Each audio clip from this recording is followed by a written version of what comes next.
Nathan, how are the team feeling following that today?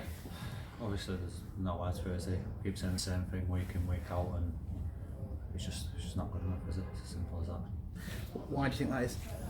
All over the pitch, there's not one game where defence, midfield, and attack have had a good game. It's either I thought Tuesday night the defence did a lot better, the attack didn't fire again today. There's not one game all season where consistently 1 to 11 where I've done good enough. And that seems to have been the problem all season. It's the consistency, isn't it? Yeah, like I said, you can sometimes afford to carry 2-3 people, but I think every game there's been 5 or 6 of us, so me myself included, like way off it, and you can't carry people at this level. Do you feel that the players is there still the desire to play for Gainsborough? The manager's mentioned that there's lack of desire and effort sometimes, and is that a general feeling around the changing room? I mean, I could only speak for myself. I've never sort of proclaimed to be the best player, but one thing I will always try to do no matter what is give 100%, and if people don't want to do that, then they shouldn't be at the club. Do you feel that others might be like that? I won't ever, like I say, I can only speak for myself. People know themselves, and if they're honest with themselves and they can go home on a Saturday night and look in the mirror and say, I've given my all today, then like I say, I won't go on to point things at people.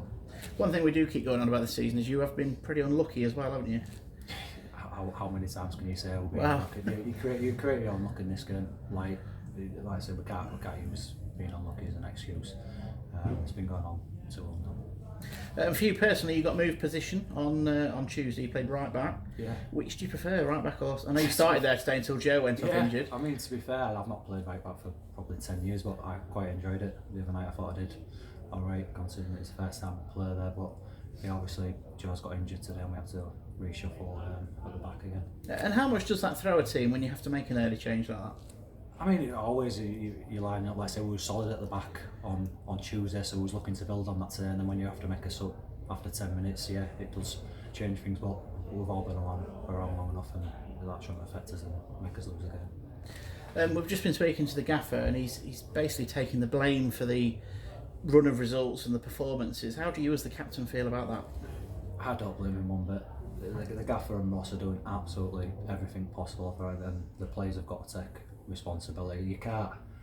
The amount of individual errors what have cost us goals. There's nothing the manager can do about that. He's absolutely working 100% every training session, every match day to get us right. And if people keep making mistakes, then you can't blame the manager for that. At the end of the day, obviously, it's a results business, and people will probably be looking and thinking, well, Liam's struggling, but us as players have got to take responsibility. Because you watch the Trinity players, there's certainly lots of effort there, and you are all clearly playing for the manager, aren't you?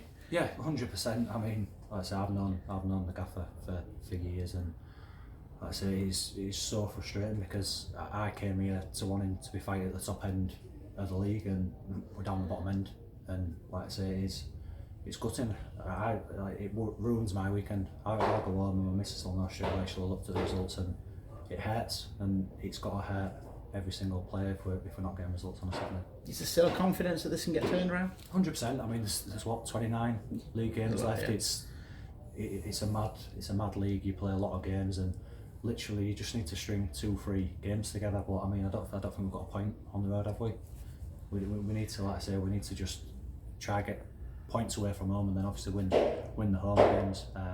We could have had a lot more points than we've got this season. There's no doubt in that, but like I say, we can't just keep using luck and stuff like that as an excuse. And the one thing you have got is a very loyal bunch of supporters at Gainsborough. To get clapped off at the end is, I'm embarrassed to get clapped off. I genuinely am. Like, I mean, I've played at Halifax where you can be winning at half time and you get booed off. The Gainsborough fans are honestly they're a different breed. Honestly, the loyalty and that they've shown the lads, we don't deserve it.